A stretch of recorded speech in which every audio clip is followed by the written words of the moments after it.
তোমালোকে সকলোৱে ফাৰ্ষ্ট জুবিনাৰ এই ভিডিঅ'টো চোৱা, ঠিক আছে? তাৰপিছত মই কৈ আছোঁ। মই ডেইলি যিমান পইচা ঘটো তাৰ আধাতকৈ বেছি পইচা মই বিলাওঁ। কেতিয়াবা নিজৰ পকেটত পইচা নাইকিয়া হয় আৰু সেইটো কাৰণে মই মানে বহুত পইচা লৈ ফুৰিবলগীয়া হয় ডেইলি। ক'ত কাক দিব লাগে একো ঠিক নাই। ডেইলি ঘৰত লগত মানুহ ৰৈ থাকে, বেমাৰ আজাৰ, পঢ়া শুনা কি থাকোঁ লাষ্টত কেতিয়াবা নিজৰ পকেটত পইচা নাইকিয়া হয়, আকৌ মই মোৰ ড্ৰাইভাৰটোৰ পৰা লওঁ, চিকিউৰিটিৰ পৰা লওঁ। জুবিনাৰ এই ভিডিঅ'টো চালা ন? তাৰপিছত তোমালোকে এইটো ভিডিঅ' চোৱা, ইয়াৰ ভিডিঅ'টো চোৱা। জুবিন মাৰো চোদা ভিডিঅ' বনা, জুবিন মাৰো চোদা ভিডিঅ'টো এইটো চোৱা। কোন চাপে কি কৰিব চাওঁ দে।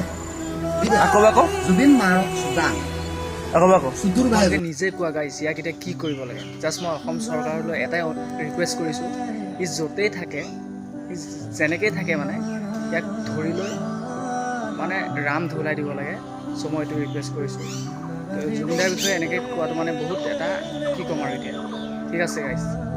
জুবিনদাই আমাৰ মাজত ইমান মানে কৰি থৈ গ'ল, দেখুৱাই থৈ গ'ল, মানুহক ইমান সহায় কৰিল, আজি এনেকৈ কৈছে। চ' ইয়াক ধৰি লৈ ভাল ধুলাই দিব লাগে। জাষ্ট মই ইমানেই কৈছোঁ। থেংক ইউ গাইছ।